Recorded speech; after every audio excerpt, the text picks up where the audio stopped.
We've all had those moments where life feels like it's hanging by a thread. Maybe it's a near miss on the highway, a sudden illness, or just one of those close calls where you realize how fragile things really are. But what if I told you that our entire species once lived in that state? Not for a moment, not for a day, but for over 100,000 years. This is the near-death experience of the human race. And here's the kicker. It wasn't just a brush with disaster. At one point, all of humanity could have fit inside a single high school football stadium, just 1,280 breeding individuals. That was it. Not a million, not 100,000. Barely more than the number of people you pass in a crowded grocery store on a Saturday afternoon. The future of our species balanced on a knife's edge so thin it's almost impossible to believe we're here today. Before I dive in, let me ask you something. Where are you right now as you're listening? Lying in bed? Commuting? Maybe walking your dog under the morning sun? Drop it in the comments. I love seeing where people tune in from. Someone said they listened from Tokyo at sunrise.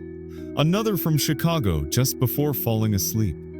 It blows my mind that this story of survival, one that almost never happened, can be heard by billions of descendants across the globe. And if you find yourself coming back to these deep dives into our prehistoric struggles, do me a favor. Hit that subscribe button. It helps keep this fire alive. The same fire our ancestors kept alive for millennia, so that I can keep telling you stories of how close we came to disappearing. Because this isn't just history, it's your story. Mine, everyone's. And it begins about 900,000 years ago when climate, chance, and fate conspired to nearly erase us from existence. The Earth 900,000 years ago was a hostile, unstable place. Imagine long winters where ice stretched across continents. Imagine summers that weren't warm havens but dry, scorching droughts where rivers shriveled and grasslands turned to dust. Scientists call this the early Middle Pleistocene transition. But for the humans alive then, there was no name, only suffering. At that time, our ancestors weren't the only humans around. The family tree of humanity was full of cousins and siblings. Homo erectus, early Homo heidelbergensis, and protoforms of what would eventually become Neanderthals. Whatever species our direct ancestors were, they faced something no group before or after ever endured. A population crash so severe it's now called the Great Bottleneck. Here's what the genetic evidence shows. For decades, researchers noticed something odd. Humans are strangely uniform in our DNA. Two random chimpanzees in Africa are often more genetically different from each other than two random humans living on opposite sides of the planet. That didn't make sense, unless at some point, our population shrank to almost nothing. In 2023, a team in China finally cracked the code. Using thousands of human genomes and a new statistical method called FitCol, they traced our genetic clock backwards in time. And there it was. Around 930,000 years ago, the human line collapses. 98.7% of our ancestors vanish. For 117,000 years, humanity clung to existence with only about 1,280 individuals capable of reproducing. That's not just rare. It's unprecedented. Most species that fall to numbers that low go extinct and fall. They don't recover, they vanish forever. But somehow, against all odds, our ancestors didn't vanish, they endured.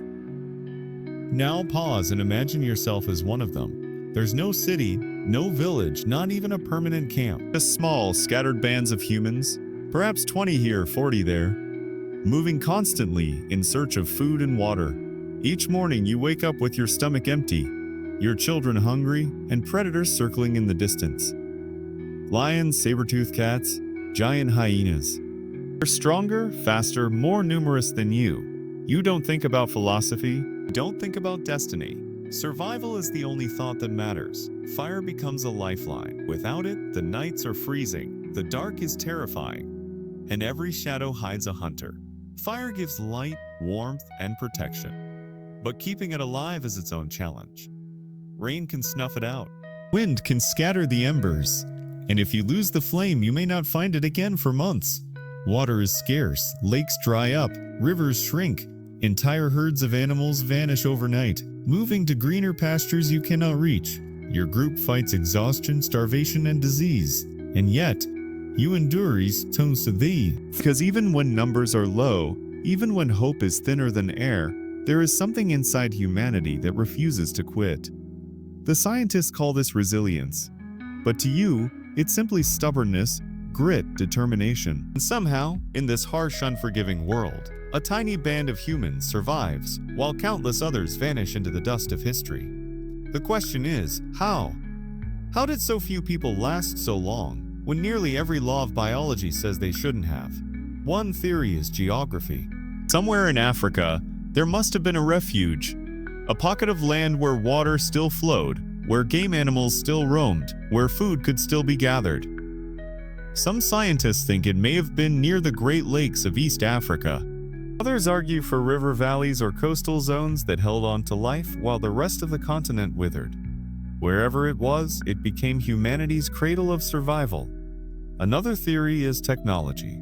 Archaeological evidence suggests that around this time, humans were learning to master fire in a new way. Not just using it when they found it, but controlling it, preserving embers, carrying torches, maybe even sparking flames deliberately.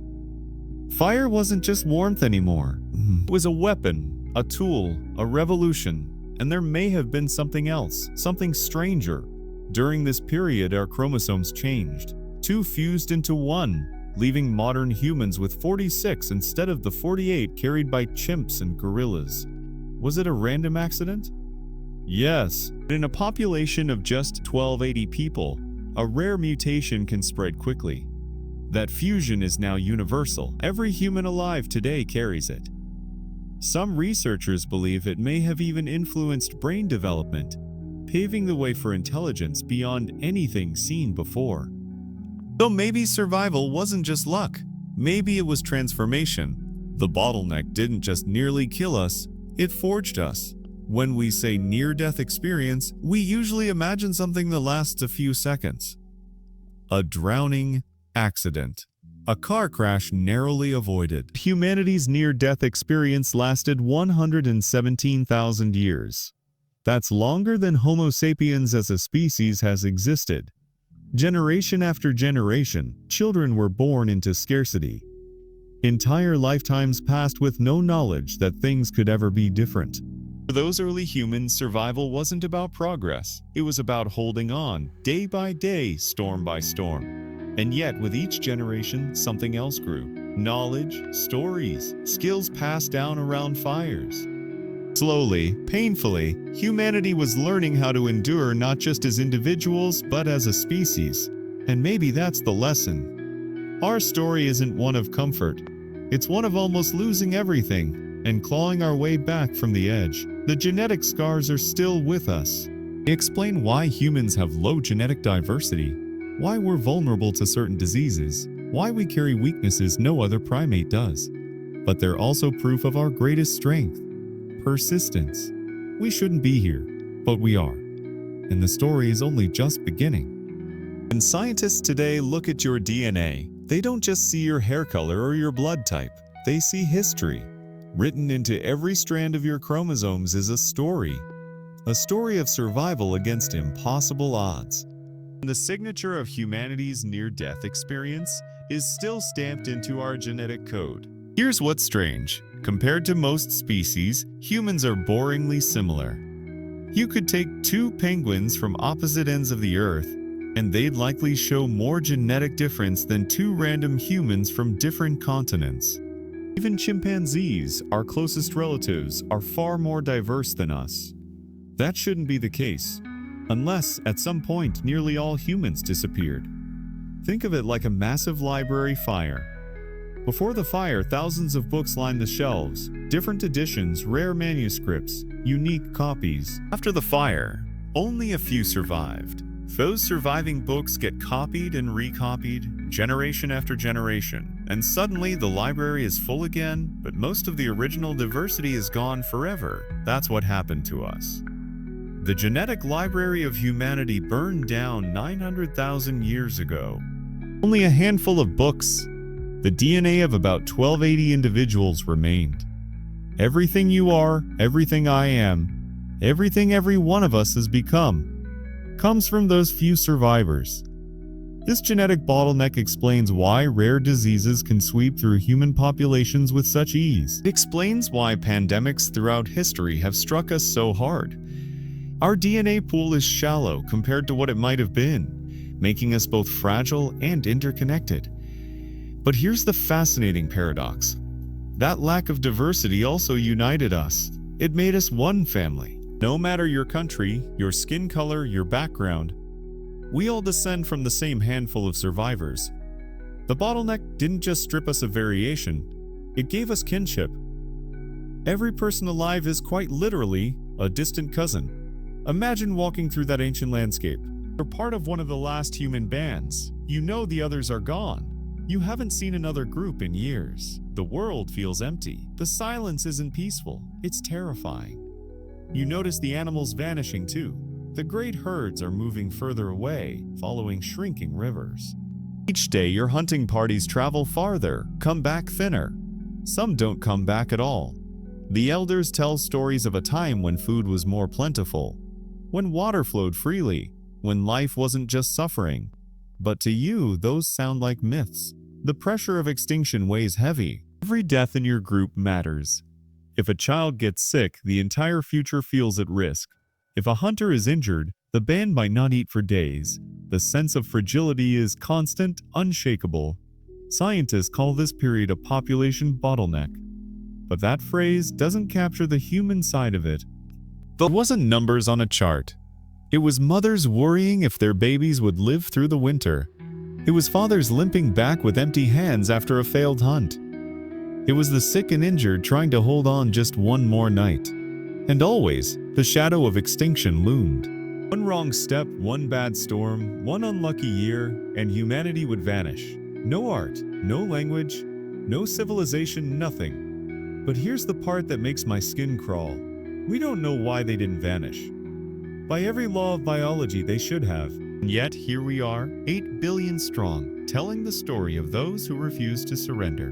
One of the theories for how humanity survived the bottleneck comes down to a single word: fire. Now, we tend to underestimate fire today. It's routine. Flip a switch and you've got light. Turn a knob and there's heat.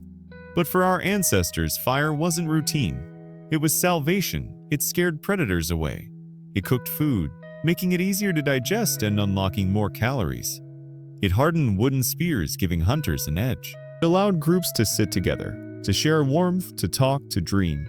But here's what most people don't realize. Fire wasn't easy to keep. Matches didn't exist. Lighters didn't exist. If your flame died, you might not get another for months. Lightning strikes and volcanic eruptions weren't exactly on demand. That meant entire roles in society emerged around one responsibility: keeping the fire alive. The firekeepers. These were the people who watched the embers through the night, who carried smoldering branches when the group moved, who carefully shielded sparks from wind and rain. In many ways, the survival of the entire species depended on them. Think about that. A young woman in a small camp 1,000,000 years ago, cupping her hands around glowing embers to keep them alive. She was carrying the flame of humanity itself. Without her, without people like her, the story ends there. The story ends there, and maybe that's why fire became sacred in so many cultures later on.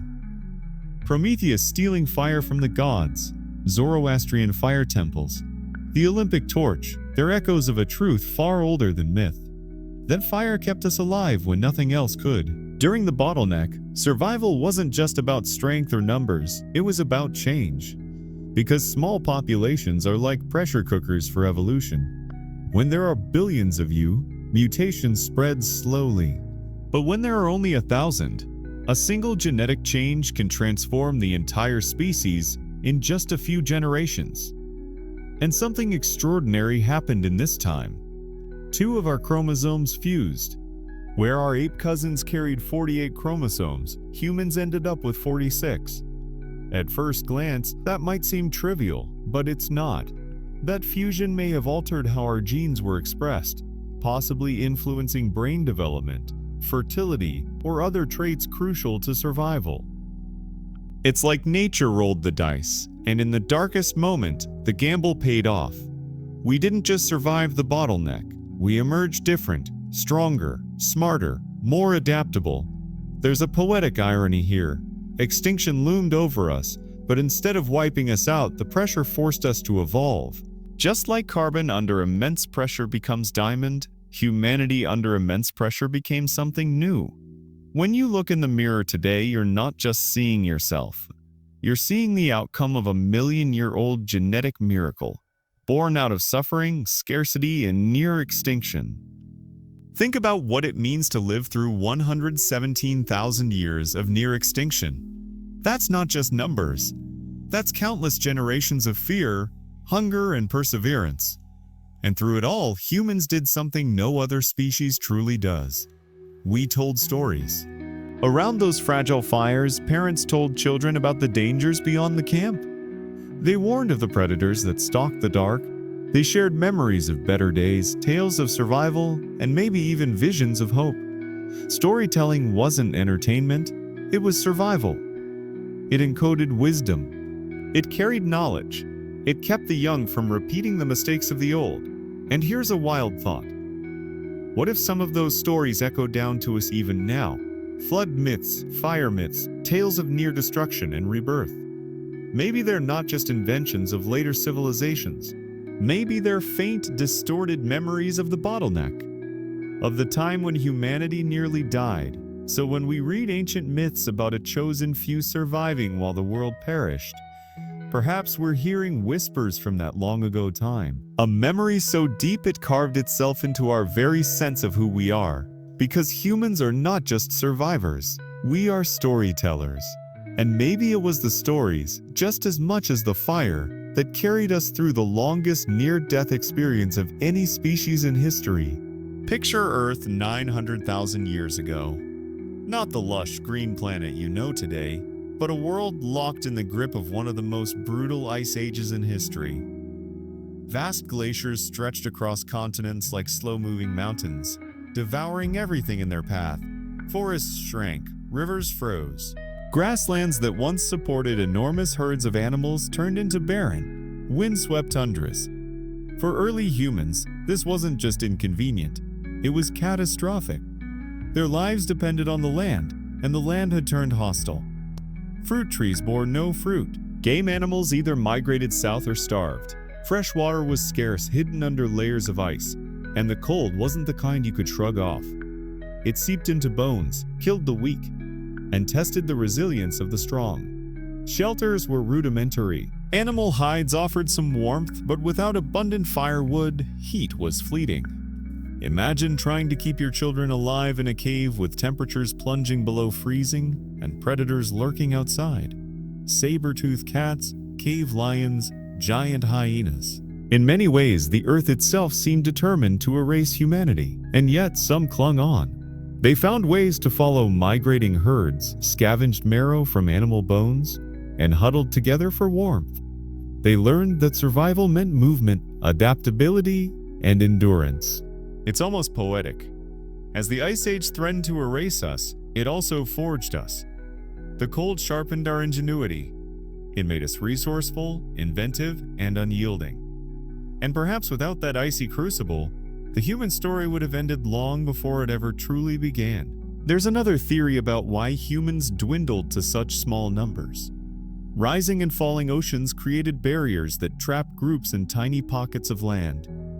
Imagine coastlines shrinking, islands vanishing, and pathways once open now swallowed by water. Whole tribes found themselves isolated, cut off from others, unable to exchange tools, knowledge, or even mates. Isolation is deadly to a species. Without genetic diversity, inbreeding weakens the population. Diseases spread faster. One unlucky accident, a volcanic eruption, a flood, a drought, and the isolated group is gone forever. But in this great isolation, something else happened. Groups that survived became incredibly bonded. Kinship was not optional. it was the law of existence. Cooperation wasn't just nice, it was survival. Sharing food, watching each other's children, guarding the fire. These weren't acts of kindness. They were the threads that held humanity together. Maybe that's why, deep in our psychology, humans crave connections so much. Loneliness hurts because, in our evolutionary past, loneliness was death. When only 1280 of us remained, connection meant life. It meant the difference between another sunrise and extinction. So the next time you feel that deep ache of isolation, remember, it isn't weakness, it's ancient memory. It's your DNA whispering across millennia, reminding you that once survival depended on never being alone. We often imagine ourselves as masters of the food chain, but for most of human history, we weren't hunters, we were prey. During the bottleneck, predators had the upper hand. Imagine leaving your cave at dawn, only to find giant hyenas waiting at the entrance. Imagine sleeping lightly, knowing a saber-tooth could prowl in the dark. And it wasn't just the big predators. Snakes, wolves, birds of prey, even crocodiles, all were threats. Every trip to fetch water, every foraging journey carried the risk of never returning. Small populations were especially vulnerable. If a lion took down one hunter, the group might lose its only skilled spear thrower. If a leopard snatched a child, that was a future generation erased. The fear of predators is written into us. That jolt when you hear a twig snap at night, that instinct to keep your back to the wall in a dark room, that's not paranoia. That's survival instinct, carved into our species during its most fragile years. But here's the twist, being prey also made us clever. We learned to track predators as well as they tracked us. We studied their habits, mimicked their calls, stole their kills. And in time, the hunted became the hunters. The very animals that once stalked us became painted on our cave walls as trophies. It took tens of thousands of years, but humanity eventually flipped the balance. We survived predators not by strength alone, but by strategy, cooperation, and fire. And that may have been the turning point that kept us alive when extinction loomed. It wasn't just cold and predators that threatened humanity. Disease, too, stalked the survivors. Small populations are vulnerable in ways we often overlook. A single outbreak, a flu-like sickness, a parasite, an infection, could wipe out an entire band. Think about it. With only 1280 humans alive, a single epidemic could have ended the species forever. No more songs, no more stories, no more humanity, just silence. And unlike today, there were no medicines, no doctors, no hospitals. The healers of that age worked with herbs, clays, and ritual. Sometimes they stumbled upon cures. More often, they relied on luck and resilience. Fever burned through camps, leaving only a few survivors to bury the dead. Wounds festered into infections. Even a small cut could kill. But just as with predators, disease forced adaptation. Survivors carried immunity that passed to their children. Slowly, over generations, humanity built defenses. The immune system became sharper, more responsive, more resilient. That legacy is alive in you. Every antibody in your blood is part of the same battle your ancestors fought. It's eerie to think about, but the reason you survive colds, infections, and fevers today is because a line of humans stretching back nearly 1 million years fought through their own plagues. And won. Archaeologists sometimes talk about silent years in the human record.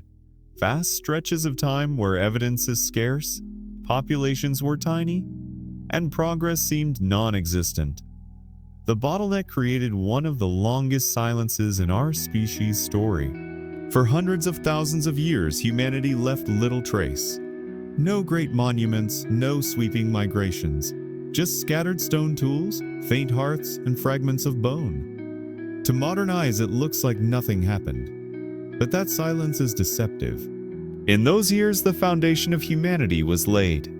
Language began to stir, not as full sentences, but as gestures, grunts, and shared meaning. Bonds of empathy strengthened. Parents cared for injured children. Groups supported elders who could no longer hunt. Cooperation became instinct, etched into our very being. The silence of the archaeological record isn't emptiness. It's gestation. It's the long, patient wait before the explosion of art, culture, and civilization that would come much later. Like seeds underground, humanity was preparing in silence, hidden from view, but very much alive. So when you look at those blank stretches of history, don't think of them as wasted time. Think of them as the heartbeat between breaths, the stillness before the storm. Because without those silent years, the noisy centuries of pyramids, empires, and space travel would never have been possible. Imagine being trapped in a freezing Ice Age night without fire. The cold alone could kill. But if it didn't, predators prowling in the darkness might. Then, somewhere in this fragile moment of history, a spark changed everything. Fire wasn't just warmth, it was life insurance. It was the difference between starvation and nourishment, between huddling in fear and daring to explore. Archaeological evidence suggests that around 800,000 years ago, human ancestors began using fire more systematically. That's right in the middle of the bottleneck period. Coincidence? Probably not. With fire, food became safer and more digestible. The near-death experience wasn't just something we survived. It was something that shaped who we are. Without it, we might never have developed the intelligence, resilience, and social bonds that define us today. There's something eerie about this period in the fossil record. Between 950,000 and 650,000 years ago, human remains are scarce. Archaeologists once called it the fossil gap. For decades, they couldn't explain why. Now we know. There simply weren't many humans around to leave fossils. With populations so low, the odds of a skeleton being preserved for hundreds of thousands of years were minuscule. It wasn't a mystery, it was math. What we do find are hints. Stone tools chipped from flint, faint hearths blackened by fire, fragments of bone with cut marks. They're whispers from a species on the brink. The silence in the fossil record is haunting. It's like opening a book and finding entire chapters missing. But in those missing pages lies the story of resilience. The very fact that we exist proves that against all odds, some humans endured the silence. And maybe that's the most powerful reminder of all. Sometimes survival doesn't leave monuments. Sometimes it leaves only shadows. But even shadows tell us what matters. That humanity, fragile as it was, refused to vanish. Imagine a world where every child mattered, not just in the way children always matter, but in the way survival itself depended on them. In a population of only 1280 humans, the loss of even a few children could tilt the balance toward extinction. Every birth was a celebration of hope. Mothers risked their lives in childbirth without the aid of medicine, while fathers and extended kin worked tirelessly to ensure enough food was available for the mother's recovery and the child's growth. Older siblings helped raise the younger, forming bonds of trust and responsibility that echoed across generations. These children weren't just the future. They were the fragile thread keeping humanity alive. When they laughed, their joy lifted the spirits of an exhausted tribe. When they cried, the entire camp heard and responded. When they took their first steps, those around them saw proof that life could go on. Anthropologists suggest that human childhood, longer than that of almost any other species, may have developed as an evolutionary advantage. It gave children more time to learn complex skills, more time to absorb culture, and more time to grow strong. But it also demanded patience, protection, and cooperation from the entire group. The children of the bottleneck weren't just growing up. They were carrying humanity through the storm. Somewhere in those long years of struggle, humans began to form the earliest roots of language. Maybe it started with gestures, grunts, and rhythmic sounds that carried meaning. Over time, these fragments evolved into shared symbols, names, and calls. Think of a hunter signaling silently to another about prey on the horizon. Think of a mother soothing her baby with a cooing sound unique to her family. Think of a group sitting by the fire, using vocal tones to imitate the roar of a lion or the rustle of grass in the wind. Language didn't emerge fully formed. It grew like a seed in the soil of necessity. The more humans needed to coordinate, the more complex their communication became. Some scientists suggest that singing-like vocalizations came before words used to strengthen social bonds. Imagine a group humming together in the night. Sound is connection, sound is survival. In the crucible of the bottleneck, these primitive exchanges laid the foundation for everything that would follow. Myths, laws, songs, stories, and histories all were born from the faint beginnings of speech among a people who refused to vanish. Survival in such a small population was always precarious. Illness could sweep through and decimate entire clans. A poorly timed hunt could end in disaster. A drought could starve families in weeks. Death was a constant shadow. But instead of surrendering to despair, early humans developed rituals. They buried their dead with care, placing tools, shells, or ornaments alongside bodies. This wasn't just disposal, it was meaning-making. It said this life mattered, even in a world that barely noticed. In groups so small, every loss was personal. There was no anonymity. If a hunter fell, he was a brother, a father, a friend. If a child died, the entire community mourned. Out of this grief, humans grew stronger bonds. They learned empathy, compassion, and the ability to support one another through tragedy. Death pressed in from all sides, but by facing it together, they gave it less power. Their rituals were not just for the dead, they were for the living, to remind them that even in loss, survival was still possible. In these fragile generations, the elders became priceless treasures. With so few humans alive, the knowledge stored in an old hunter's memory or a grandmother's experience could mean the difference between survival and death. Imagine a child sitting by the fire, listening to an elder explain how to find water by watching the flight of birds. Imagine a young woman learning which roots cured stomach sickness, passed down from her mother's mother. Anthropologists believe this period cemented the deep roots of human cooperation. Food was shared across families, even when scarce. If one hunter failed, others contributed. If a woman fell sick, her kin and neighbors stepped in to care for her children. No one could afford to be selfish, not when extinction loomed so close. This habit of cooperation didn't just protect survival, it shaped our psychology. Gratitude, trust, obligation, generosity. These traits became hardwired into human nature. They weren't luxuries. They were survival mechanisms. The bottleneck forged humanity into a species that relied on each other more deeply than any predator, more tightly than any rival primate. Alone, they would have perished. Together, they endured. Even as small groups struggled to survive, they weren't entirely alone on the Earth. Other human species roamed distant lands, Neanderthals in Europe, Denisovans in Asia, perhaps even mysterious relics like Homo floresiensis on remote islands. Our ancestors may not have known of these cousins directly, but echoes of competition loomed. Every scarce resource, every carcass, every water source was contested. The bottleneck generation had no margin for error. Losing food to rivals could mean starvation.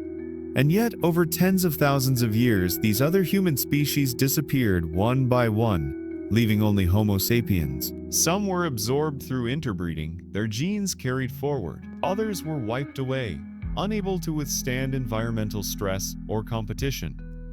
The shadow of extinction fell across every branch of the human family. That our ancestors endured when so many others vanished wasn't guaranteed. It was a razor's edge. Each dawn was a victory. Each generation was a gamble, and only one species survived the final tally. When life is easiest, innovation often stalls. But when life is hardest, creativity flourishes. That was the paradox of the bottleneck. Forced to survive with almost nothing, humans invented new ways to adapt.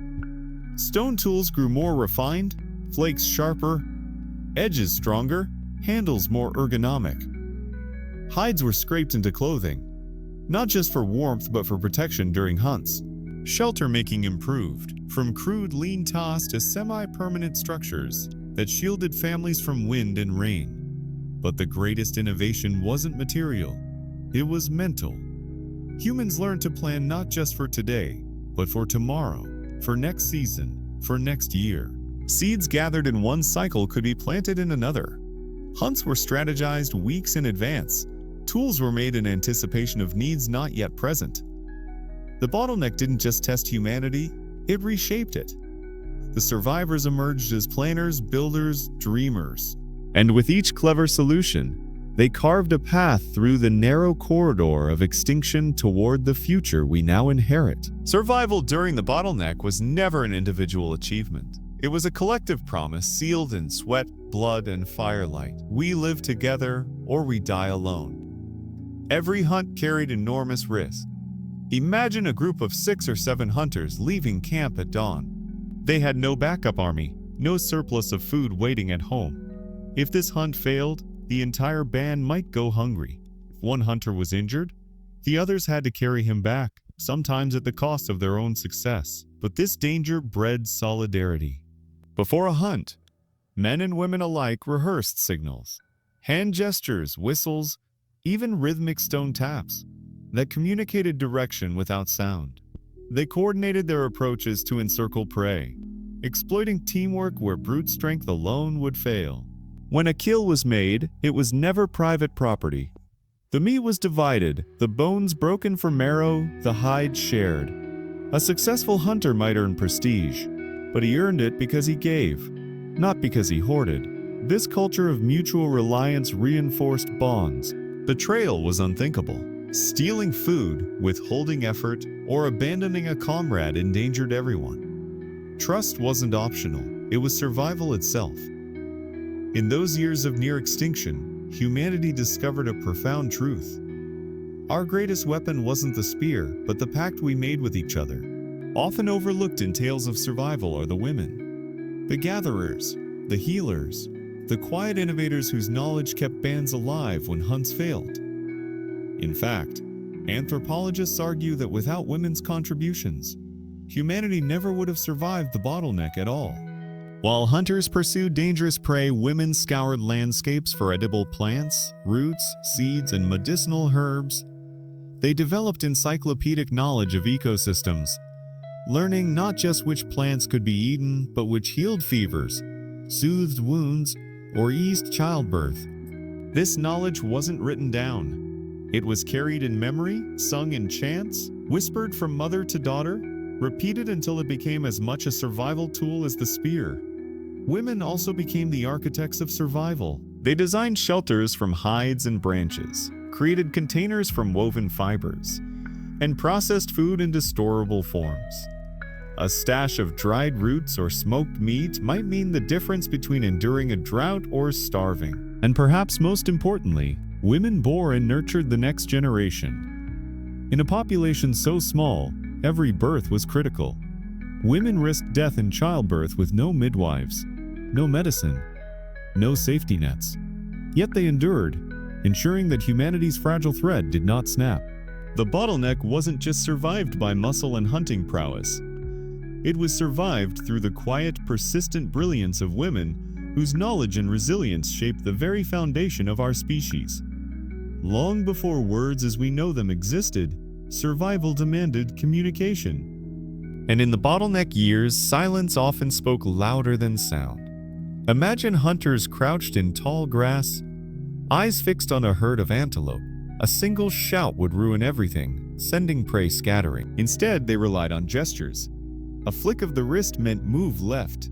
A clenched fist meant wait. 2 fingers pointed meant attack together. This gestural language became second nature, as essential as the spear itself. Back in camp, mothers used tone and rhythm more than vocabulary to soothe children or warn them of danger.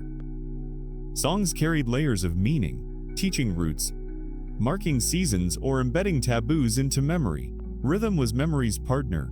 Repetition carved knowledge into young minds. Some researchers suggest this period forged the neurological foundation for symbolic thought. The act of agreeing that a sound or gesture meant something specific created a shared mental map, linking minds across individuals. That map was the beginning of everything. Culture, tradition, law, and silence, whispers, hums, chants, gestures, all were tools of survival. And from them, slowly, the miracle of language began to bloom. If day was for hunting, gathering, and work, night was for vigilance. Few moments were more dangerous than darkness, when predators prowled unseen and fires dwindled to embers. Every band relied on watchers, those who stayed awake, scanning the horizon for glowing eyes or the crunch of unseen footsteps. It was a thankless task, lonely and terrifying. Imagine sitting by the fire's edge while your family slept behind you, knowing a single mistake could doom them all. The watchers weren't just guards, they were storytellers of the sky. In the endless quiet, they looked upward, tracing constellations, marking the moon's passage, memorizing patterns. Slowly, humans learned to link celestial cycles with earthly ones. The return of rains, the migration of animals, the growth of plants. Out of this connection between vigilance and observation, early astronomy was born. The stars became both companions and tools, guiding navigation and shaping ritual. A child listening to an elder describe the line in the sky wasn't just hearing a story. They were learning a seasonal clock, a survival lesson disguised as myth. Thus, the Watchers gave us more than protection from predators. They gave us our first glimpses of cosmic order. In a world without writing, memory was survival's backbone. But memory is fragile, and in a population of 1280, a single death could erase entire lifetimes of knowledge. To guard against this, humans developed strategies to preserve memory communally. Stories were repeated nightly until everyone knew them. Skills were taught redundantly, with multiple teachers ensuring no single failure erased the lesson. Rituals encoded wisdom in symbolism, teaching children through rhythm, dance, and chant what words alone could not preserve. Memory also carried emotional weight. A story about a disastrous drought wasn't just history. It was a warning. A tale of a hunter killed by a careless move wasn't entertainment. It was instruction. In a small band, memory wasn't abstract. It was practical, immediate, sometimes life-saving. The fear of forgetting shaped behavior. Elders were revered not just for age, but for the vast libraries of living memory they carried. When an elder died, it was mourned not only as a personal loss, but as a cultural catastrophe. The burning of a library with no books left behind. Through shared memory, humanity tethered itself to continuity. The past became the guide for the present, and the seed for the future. And without this weight of memory, we would not be here to tell the story. Imagine waking up day after day with an empty belly, and knowing that even tonight, the chances of food are slim. Hunger wasn't an occasional problem during the bottleneck. It was the constant shadow over life. The body adapts to scarcity in strange ways. Fat reserves vanish, muscles shrink, skin clings to bone. Children grow slowly, sometimes not at all. Women miscarry more often. Old age becomes rare because the body simply can't keep up. To survive, our ancestors had to become masters of endurance. Hunger reshaped their daily rhythm. Each dawn was a gamble. Would this be a day of feast or famine? Bands ranged farther and farther from their camps, searching for edible roots, small animals, or anything they could chew. They learned to eat things most modern people would gag at: bark, insects, grubs, raw tubers that required hours of chewing. Every calorie mattered, but hunger also forged creativity. Scarcity pushed humans to experiment, pounding bitter seeds, soaking them in water, roasting them over flames to make them digestible. These experiments were risky. The line between medicine and poison was thin. Yet slowly, failure turned into knowledge, and knowledge became survival. Every mealtime, however small, was more than nourishment. It was an act of defiance. Sharing a handful of roasted roots around a fire wasn't just about calories. It was a declaration. We are still here. It wasn't just hunger that threatened humanity. It was the earth itself. Around 900,000 years ago, the climate shifted in violent, unpredictable ways. Seasons stretched into decades. Sadazalankoas, Vinwiskavoy Hole. Wangudi was list a ihorihim. Rain stopped for years. Ice spread across continents. Imagine standing on African soil, watching once lush woodlands turn to dust. Rivers shrank into crackbeds. Herds that once dotted the horizon vanished. What had been a generous land suddenly became a graveyard. For small human bands, this wasn't an inconvenience, it was apocalypse. Entire groups were likely erased, their camps abandoned, their fire pits swallowed by sand. The survivors had to read the land like prophets, tracking faint animal trails, digging for hidden water, recognizing faint signs of rain before it fell. The environment didn't just punish, it forced migration. Some groups trekked for weeks, carrying children and bundles of food, chasing distant rumors of water. Many never made it. But those who did, those who gambled on movement, found pockets of refuge. Valleys with stubborn rivers, caves that shielded from icy winds, groves of trees that still bore fruit. Food. The sky may have turned against them, but it also gave lessons. The survivors became masters of adaptability. Where others perished, they learned. Do not cling to the land, cling to survival. If there was a single invention that saved humanity during the bottleneck, it was fire. But fire was never guaranteed.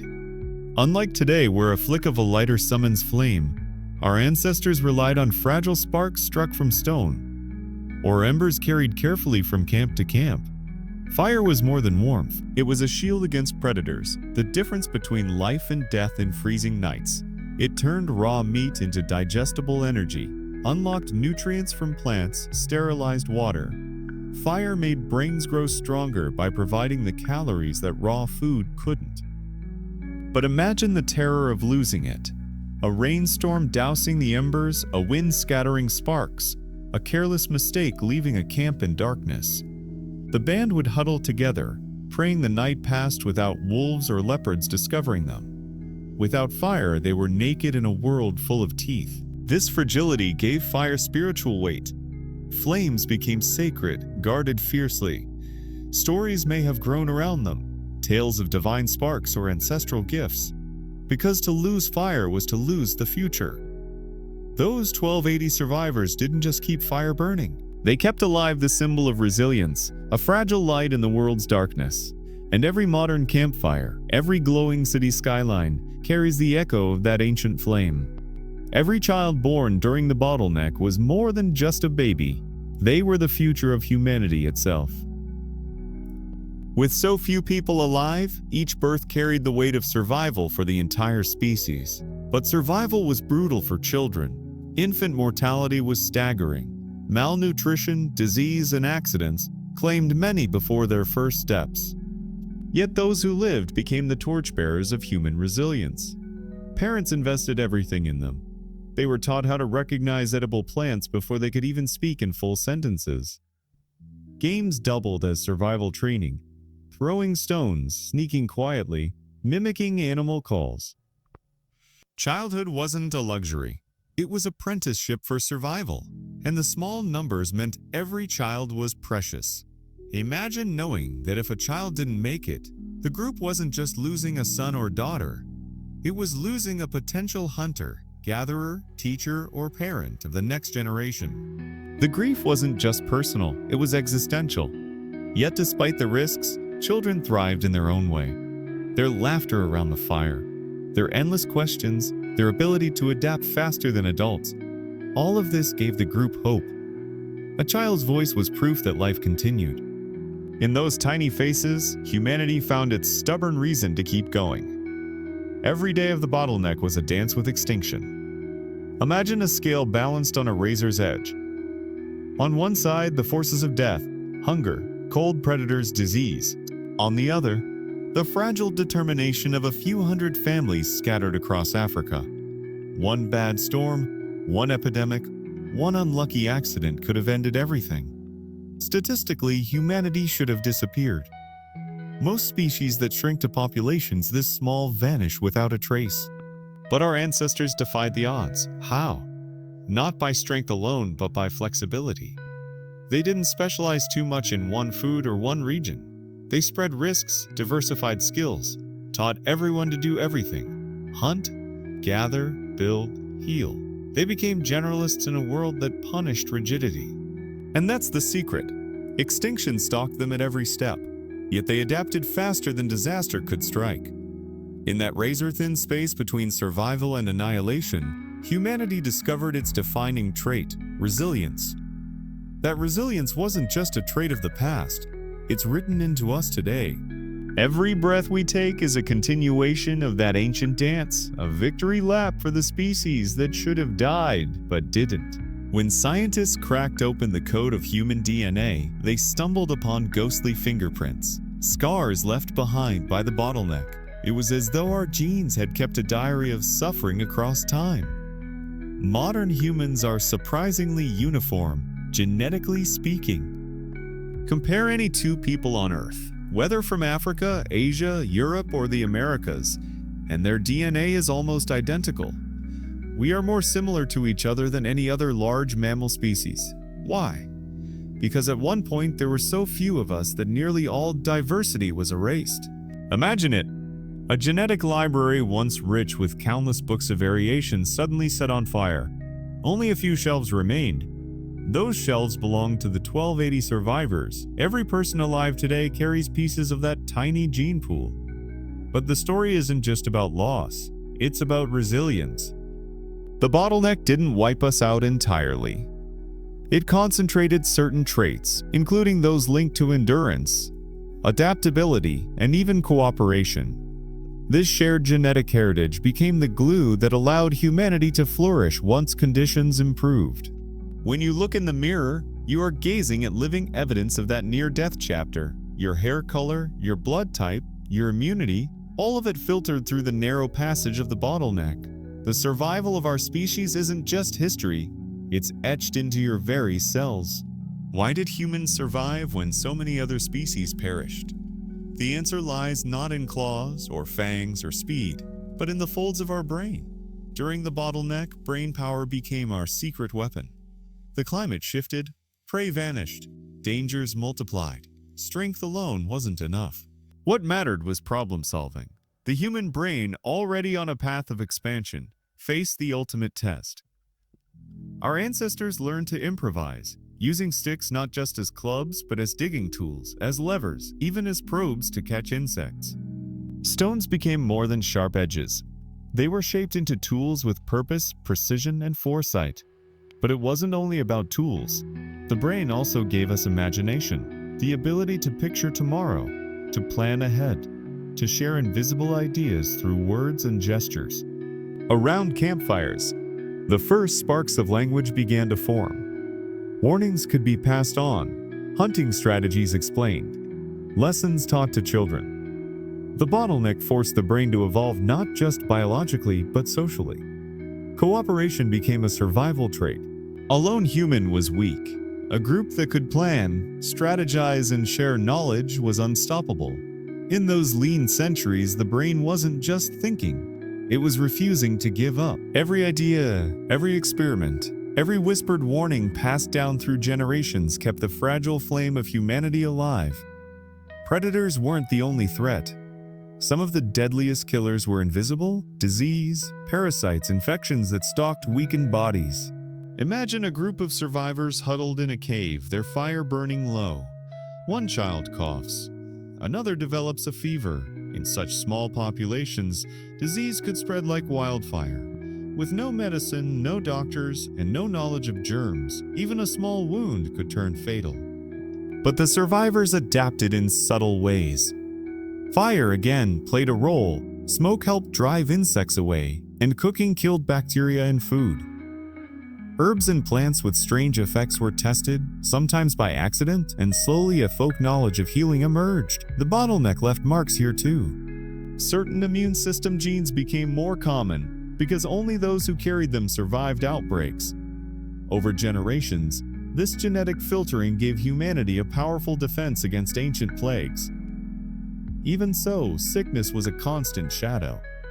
Death wasn't unusual, it was expected. Yet the band moved forward anyway. They buried their dead, mourned, and then pressed on. Because stopping meant extinction, and extinction was not an option. If the bottleneck taught one great lesson, it was this: survival was not about the strongest individual, but about the strongest group. Cooperation became the lifeline. Small bands learned to share food, not hoard it. They took turns guarding fires, tending to the wounded, carrying children on long treks. Even competition between families softened because isolation meant death. This cooperation wasn't just practical, it was emotional. Around campfires, humans told stories. They sang, they laughed, they imitated animals. These moments weren't wasted time. They were glue. Bonds forged in laughter and grief gave people the strength to face another brutal dawn. Scientists today believe this is when empathy became hardwired into us. The ability to feel another's pain, to help rather than abandon, became a survival trait. Those who were selfish, who refused to share or care, may have survived a season, but their bloodlines withered. Those who cooperated thrived. From those fragile circles of cooperation came the blueprint for everything: families, tribes, communities, nations. Our modern world of cities and global networks began here, in the firelit decision to share a piece of meat with someone weaker. The bottleneck was not a moment. It was an era stretching for thousands of years. Generation after generation lived in its shadow, never knowing how close they stood to annihilation. Each year brought the same struggle: hunger, migration, predators, disease. Yet slowly something shifted. The climate calmed. Rain returned to parched lands. Herds grew larger. Rivers flowed again. And with that renewal came growth. Small bands expanded into bigger ones. Births began to outnumber deaths. Children lived long enough to become parents themselves. Fire was mastered, tools sharpened, knowledge passed on more smoothly. Still, the numbers remained fragile. Humanity had not yet exploded in population. It lingered in the thousands for a long time. But the foundation was set. The narrow passage had been crossed. From that narrow path forward came everything: art, agriculture, cities, spaceflight. But none of it would have existed if just one more famine, one more disease, one more unlucky disaster had struck during the bottleneck. We are here because they made it through. And the story of that survival is not just history, it is the root of who we are. The bottleneck wasn't over in a single heartbeat of history. For centuries after the climate began to ease, the world remained treacherous. Imagine standing with your small band on a windswept ridge. Behind you, the black scar of volcanic ash still clings to the land. Ahead, storms churn the horizon. Even with hope stirring, danger was everywhere. The survivors were nomads, chasing life wherever it flickered. A valley might provide food one year and famine the next. Herds moved unpredictably. Rivers dried up or flooded without warning. For families already battered by scarcity, a single bad season could undo generations of survival. And yet, there was resilience. The survivors didn't simply endure, they adapted. They became masters of reading the land. A broken twig, a faint track in the mud, a subtle shift in bird calls, all became signals of where life could be found. They watched the skies, mapped the stars, learned when to move and when to wait. This era was a crucible. Every decision mattered. To hunt too soon, too late, or in the wrong place meant starvation. To choose poorly where to camp meant exposure to predators or floods. The bottleneck was slowly loosening, but the grip of extinction had not yet released. Humanity walked a razor's edge, balancing between renewal and ruin. As the earth began to heal, humans felt a pull, an urge older than memory, to move. The instinct for exploration had always been there, but now it became survival itself. From Africa, small groups began to trickle outward. They followed coastlines, tracking shellfish and seabirds. They shadowed herds across grassy plains. Some moved into forests, learning the rhythm of fruiting trees. Others braved mountains, finding hidden springs and caves of shelter. Each journey was a gamble. To leave familiar ground was terrifying. Every ridge could hide predators, every unknown plant could be poison. But the gamble paid off. With each migration, humans discovered new resources. They learned to fish with sharpened sticks, to dig roots from tough soil, to craft clothing from hides. This scattering didn't just spread people, it spread ideas. A group that learned how to weave reeds into baskets might meet another that had perfected stone blades. Through encounters, sometimes friendly, sometimes violent, knowledge diffused across the early human web. These journeys marked the first sparks of globalization long before the word existed. Humanity was no longer confined to a single cradle.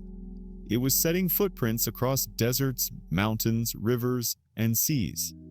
Step by step, the survivors were writing the first map of the human world. If one tool defined this era, it was fire.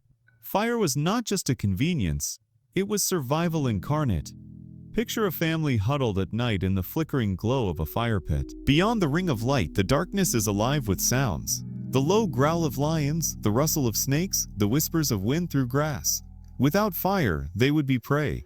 With fire, they were safe. But fire offered more than protection. It transformed food. Raw meat that once carried parasites became safe to eat. Tubers and roots once too tough became edible. Cooking unlocked nutrients, giving the brain more fuel to grow and adapt. Fire gave light, extending the day.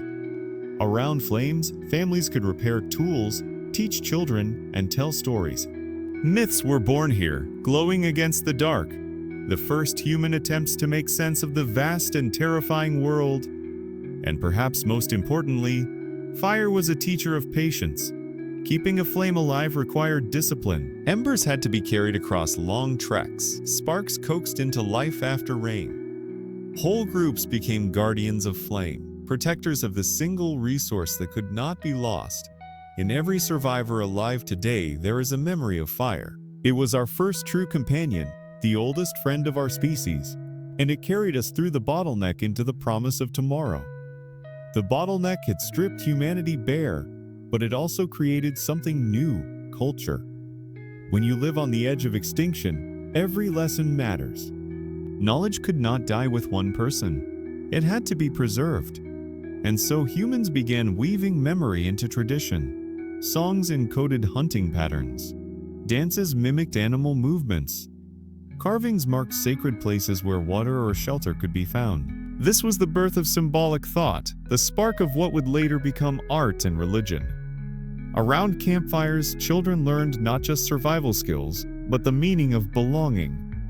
Rituals emerged, before hunts, after births, at the burial of the dead.